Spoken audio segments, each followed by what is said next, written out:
Hello, guys and gals, and this is part 19. Yes, part 19 of our reading of Alfred Hitchcock Presents Stories Not for the Nervous. As always, we're going to go over the copyright information. Oops, sorry. It's this way. The author gratefully acknowledges the invaluable assistance of Robert Arthur in the preparation of this volume, published for Dell, and it gives all that information. It's copyright, published by Random House, copyright conventions, reprinted. This has all the reprints and all that stuff. Okay, so now that we've done all that, I'm going to put the acknowledgments up here on the screen, and you can read those in your free time. Now, we started reading, I don't remember. Oh, yeah. Uninvited, I believe. Oh, no, The Uninvited by Michael Gilbert. Apparently, there's somebody out to kill this guy because he tortured someone and broke their spirit or something. Really, really weird stuff. Then we're going to continue on from that.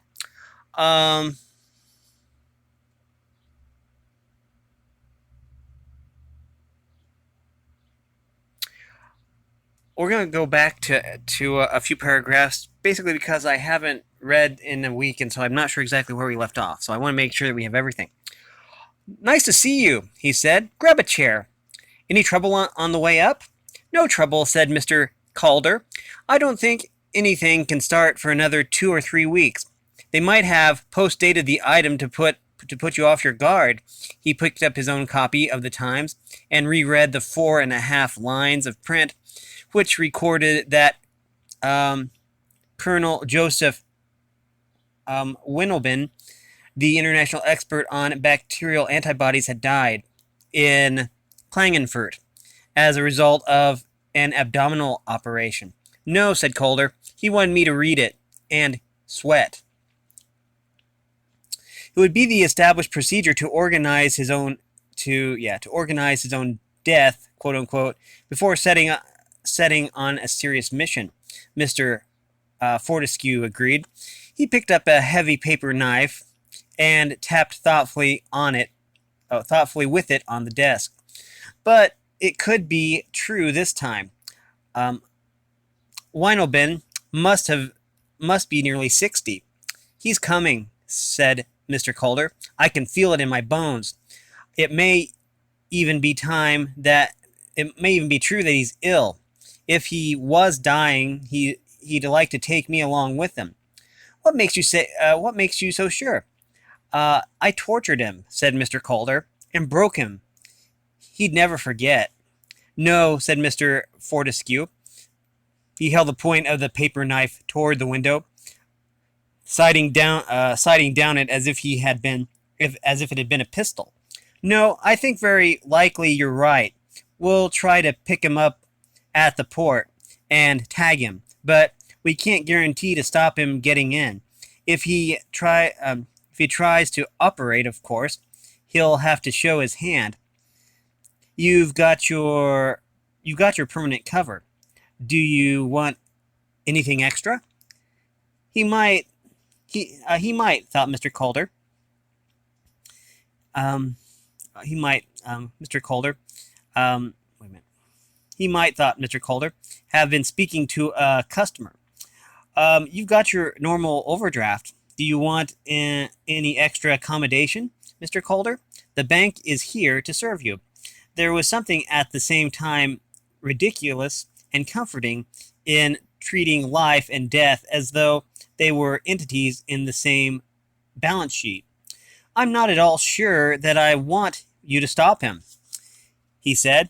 "We aren't at war. You could only deport him. It might be more satisfactory to let him through." "Do you know," said Mr. Fortescue, "the same thought had occurred to me." Mr. Farmer, who kept the Seven Gables guest house between Aylesford and Bearston, considered Mr. Wendon a perfect guest. His passport and the card which he had duty filled in on arrival showed him to be a Dutchman, but his English, though accented in odd places, was colloquial and fluent. An upright, red-faced, gray-haired man, he was particularly nice with Mrs. Farmer. 2 young children, moreover. He gave no trouble. He was, and this was a sovereign virtue of Mr. Farmer's eyes, methodical and predictable. Every morning in the endless succession of the fine days which heralded that summer, he would go out walking, clad in aged but respectable tweed, field glasses over one shoulder, a small knapsack on the other for a camera, sandwiches, and thermos flask. And in the evenings he would sit in the lounge drinking a single glass of schnapps as an aperitif before dinner, and entertaining Tom and Rebecca with accounts of the birds he had observed that day. It was difficult to imagine seeing him sitting there, gentle, placid, and upright, that he had killed men and women, and children too, with his own well-kept hands. But then Mr. Wendon, or Wendelben, or Weber, was a remarkable man. On the 10th day of his stay, he received a letter from Holland. Its contents seemed to cause him some satisfaction, and he read it twice before putting it away in his wallet. The stamps he tore off, giving them to Mrs. Farmer for Tom. "I may be a little late this evening," he said. "I am meeting a friend in Maidstone. Don't keep dinner for me." That morning he packed his knapsack with peculiar care, and caught the Maidstone bus at Aylesford crossroads. He had said that he was going to Maidstone, and he never told unnecessary lies. After that, his movements became somewhat complicated, but by 4 o'clock he was safely ensconced in a dry ditch to the north of the old rectory at Lampersdown. Here he consumed a biscuit and observed the front drive of the house. At 4:15, Jack arrived with his taxi, and Mr. Barron's aunt came out wearing, despite the heat of the day, coat and gloves and a rather saucy scarf, and was installed in the back seat. Mr. Barron's handed in her shopping basket, waved goodbye, and retired into the house. 5 minutes later, Mr. Wendon was knocking at the front door. Mr. Barron's opened it and blinked when he saw the gun in the visitor's hand. "I must ask you to turn around and walk in front of me," said Mr. Wendon. "Why should I?" said Mr. Barron's. He sounded more irritated than alarmed. "If you don't, I shall shoot you," said Mr. Wendon. He said it exactly as if he meant it, and he pushed Mr. Barron's toward the door. After a moment, Mr. Barron's wheeled around and asked, "Where now?" That looks the sort of place I had in mind," said Mr. Wendon. "Open the door and walk in, but quietly, but quite slowly." It was a small dark room, devoted to hats, coats, sticks, old tennis rackets, croquet mallets, bee veils, and such. "Excellent," said Mr. Wendon. He helped himself to the old-fashioned tweed hat and the iron-tipped walking stick, which Mr. Barron's carried abroad with him on all his preambulations of the countryside. A small window and a stout old door. What could be better? Still watching Mr. Barron's closely, he laid the hat and stick on the hall table, dipped his left hand into his own coat pocket, and brought out a curious-looking metal object.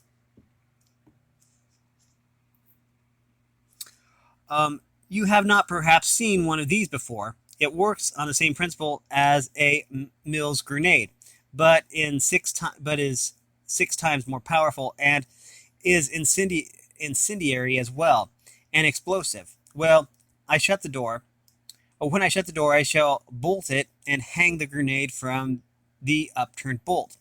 The least disturbance will dislodge it, and it's powerful enough to blow the door down. "All right," said Mr. Barron's, but get on with it. My sister will be back soon. Not until 8 o'clock, if she addresses to last week's arrangements," said Mr. Wyndon quite not knowingly. He closed the door, shot the bolts, top and bottom, and suspended the grenade with artistic care from the top one. Mr. Calder had finished his tea by 6 o'clock, and then shortly afterwards strolled down to the end of the paddock, where he was repairing the fence. Rasselas lay quietly in the lee of the woodpile. The golden afternoon turned imperceptibly toward evening. Rasselas wrinkled his velvet muzzle to dislodge a fly on one side. He could hear Mr. Calder digging with his mattock into the hilltop chalk, and grunting as he dug. Behind, some 4 fields away, a horse, fly-plagued, was kicking his heels and bucking. Then away to his left he located a familiar sound, the clink of an iron-tipped walking stick on stone. Rasselas liked to greet the arrival of this particular friend of his master, but he waited with dignity until the familiar tweed had come into view. Then he unfolded himself and trotted gently out into the road. So strong was the force of custom, so disarming was the familiar and expected sight and sound, that even Rasselas's 5 senses were lulled. But his instincts were awake. The figure was still a dozen paces off and advancing confidently, when Rasselas stopped. His eyes searched the figure. Right appearance, right hat, right noises, but wrong gait, quicker and more purposeful than their old friend, and above all, wrong smell. The dog hackled, then crouched as if to jump, but it was the man who jumped. He leapt straight at the dog. His hand came out from under his coat, and the loaded stick hissed through the air with brutal force. Rasselas was still moving when the blow missed his head, but struck him full on the back of the neck. He went down without a sound. Mr. Calder finished digging the socket for the corner post he was planting, straightened his back, and decided that he would fetch the brush and creosote from the house.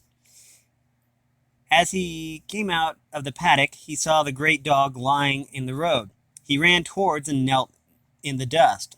There was no need to look twice. He hardly troubled to raise his eyes, when a voice which he recognized spoke from behind him. "Keep your hands in sight," said Colonel Winnowben, "and try not to make any sudden or unexpected moves." Mr. Calder got up. "I suggest we move back into the house," said the colonel. We shall be more private there. I should like to devote at least as much attention to you as you did to me on the last occasion we met." Mr. Calder seemed hardly to be listening. He was looking down at the crumpled, empty, tawny skin, incredibly changed by the triviality of life's departure. His eyes were full of tears. "You killed him," he said. "As I shall shortly kill you," said the colonel, and and as he spoke, he spun round like a startled marionette, took a stiff pace forward, and fell face downward. Mr. Calder looked at him incuriously. From the shattered hole in the side of his head, dark blood ran out and mixed with the white dust. Rasselas had not bled at all. He was glad of that tiny distinction between the two deaths. It was Mr. Behrens who had killed Colonel Winnowben with a single shot from a .312 rifle, fired from the edge of the woods. The rifle was fitted with a telescopic sight, but the shot was a fine one, even for an excellent marksman such as Mr. Behrens. He'd run for nearly a quarter of a mile before firing it. He had to get into position very quickly, and he had only just been able to see the colonel's head over the top of an intervening hedge. He burst through this hedge now, saw Rasselas, and started to curse. "It wasn't your fault," said Mr. Calder. He was sitting in the road, the dog's head in his lap. "If I meant to look after you, I ought to look after you properly," said Mr. Behrens. "Not let myself be jumped by an amateur like that. I hadn't reckoned on him blocking the door with a grenade. I had to break out of the window, and it took me nearly half an hour." "We've a lot to do," said Mr. Calder. He got stiffly to his feet and went to fetch a spade. Between them they dug a deep grave behind the woodpile and laid the dog in it, and filled it in, and patted the earth into a mound. It was a fine resting place, looking out southward over the feathery tops of trees across the weald of Kent, a resting place for a prince. Colonel Wendelben they buried later, with a good deal more hassle and less ceremony, in the wood. He was the illegitimate son of a cobbler from Mainz, and greatly inferior to the dog, both in birth and breeding. We have been reading The Uninvited by Michael Gilbert. Now on to The Substance of Martyrs by William Sambrot. Let's go. Let me see how far we've gotten. 16, okay. Oops. For centuries, the townspeople had held on to their belief in the power of their gold cross. What a sublime, ironic touch that the ravages of war, to end all wars, quote unquote, brought an answer to their prayers. For reasons that will be apparent to you, I won't tell you the name of the little German village in which I saw the miraculous golden Christ on the cross. It's an obscure, somewhat poor hamlet, still not completely recovered from the ravages of World War II. It was Colonel Dumfries who told me about the golden Christ and the strange history of miracles attributed to it. We were motoring through southern Germany at the time, on our way from Paris to Salzburg, where the colonel was to pass judgment on the authenticity of certain art treasures recently discovered in a salt mine near Salzburg. Colonel Dumfries, retired DSO OBE, was and is a renowned scholar and linguist, an expert in Italian Renaissance and Middle European medieval art. During the war, Colonel Dumfries had been a major in military intelligence, British Army, on special detached duty with the 45th Division American. Near the end of World War II, the 45th had captured a number of salt mines near Salzburg, crammed with a vast quantity of loot which the Nazis had stolen from Europe's finest museums and private art collections.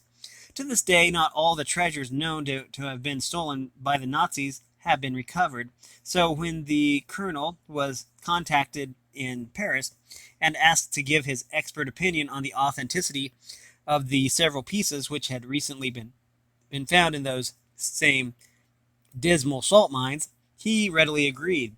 He decided to drive up from Paris to Salzburg, taking his time in visiting some of the lesser-known but still interesting German and Austrian towns. So rich in medieval art, he invited me along.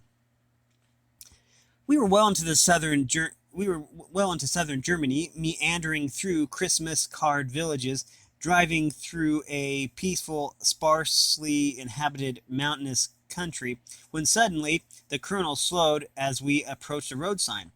He hesitated, then abruptly swung the car off onto a bumpy road. Ahead, there soon appeared the inevitable clump of stone and timber houses. In their midst, the spire of a small cathedral thrust up peculiarly truncated. As we approached, it was evident the church had been heavily damaged during the war and still lacked complete repair. Several of the stained glass Gothic apertures had been boarded up. The slate roof showed evidence of frequent mismatched patching. All in all, a rather humble and shabby church, and village tucked between the mountains, and yet, miraculously, miraculous cures had taken place there. Dumfrey assured me people came from many hundreds of miles around to pray before the little church's altar crucifix, a solid gold Christ on the cross, to pray for and occasionally to receive miracles. We got out of the car, and immediately I was struck by the feeling of peace and tranquility that flooded the square.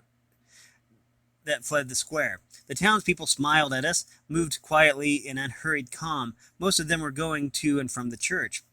We went in. It was very much like many other churches throughout Western Europe, a bit more brown and battered, perhaps. Many pews were scarred, a few were new. The floor showed patches of repaired tile, contrasting with ancient marble. To one side, a stained glass window was oddly shattered. Only two places remained suspended between the lead frames, each depicting an upraised, supplicating hand. The rest was open to the sky. Pigeons fluttered in and out between these suspended, marvelously colored stained glass hands. Hands, Dumfrey whispered, which formerly belonged to a complete Mary, Mother of Christ, but now were disembodied members raised piteously to an uncomprehending stretch of blue, cold German sky. The shattered stained glass window was the people's monument to their bitter past, their present, their penance, and their reminder it was left exactly as it had been when the war swept over it. Here the parishioners and visitors knelt on the marble floor, oblivious to the chill wind that swept through the broken window and caused the red sacristy lamp to flicker and sway carelessly. Directly above the chipped altar was hung the magnificent crucifix, a great golden Christ nailed to a mahogany cross. The outstretched arms seemed to steady and make firm the sagging church walls. It glowed in the flickering light of candles, and flaring shadows made the suffering features strangely alive. The closed eyes seemed to slowly open, to look down on the kneeling people, and gradually to seek me out. I had seen many excellent crucifixes, but I found myself staring piercingly at the golden Christ, hanging tautly, corded arms nailed with golden spikes to the dark wood. There flowed from the strained figure, an unmistakable aura. It was palpable. I felt that the closed eyes were no longer closed, but were gazing into me, with pity and love. Checking. Okay, we still have time. My heart began to slow, deep pound. I could have sworn I saw the golden ribs heave, the cruel deep spear marks gape wide. I continued to stare at the cross, barely conscious of the muted surf sound of murmured prayers. The fluttering and cooing of pigeons, all was subordinate to the lonely, mysterious figure hanging there, beckoning with a power that was indescribably real. Dumfrey touched my arm, and I stared. We went outside, and I took a deep breath. It's magnificent, I said slowly. There is some presence there. Do you feel it? He nodded, and I said, I can rationalize it, I suppose. Mass hypnosis, that gleaming body concentrating the flickering light, but that feeling of utter peace, a profound sense of love, Dumfrey said. Yes, a deep, calm love and acceptance. I glanced back. I can readily understand why these people will come from miles away to kneel beneath that crucifix. I stopped. Dumfrey was lighting his pipe thoughtfully. It must be beyond value to them. I have the feeling that it's very old. No, he said. This one dates back to 1945. This one? There was another exactly like this one, Dumfries said, and it was really old, dating back, I'm sure, to medieval times. What happened to it? I said. Was it solid gold like this one? He looked at me. A rather odd look. The villagers always thought so, he said. They were proud of their crucifix, Dumfries told me, standing there in the steps, gleaming brilliantly in the candlelight. The great golden crucifix had always hung in their church, far beyond the memory of the oldest living inhabitant. It was the most precious object in their lives, not only because they believed it to be pure gold, but because it symbolized the complete unity of their faith. Even though the church doors were never locked and strangers never refused admittance, their crucifix had never been disturbed. Never. Checking. 25. Okay. But there were no wars. But then, no wars had ever really touched this hamlet. No wars, that is, until Hitler proclaimed his right to rule the world. Then war came to the village with a vengeance, and only after it was already lost for Germany and very bad for everyone else. Okay, we're going to have to stop this right here. We have been reading from Alfred Hitchcock Presents, Stories Not for the Nervous, and specifically, we left off with The Substance of Martyrs by William Sambrot. It won't be long till we are done with this book, it looks like. We only have a few pages left. So, yeah. If you like this content, then make sure you like and subscribe and ring the bell so you know when I upload. Also, if you want to support me in any way, or if you want to join the Discord server, all the information will be in the description below. As always, thanks for watching, everyone, and have a great day.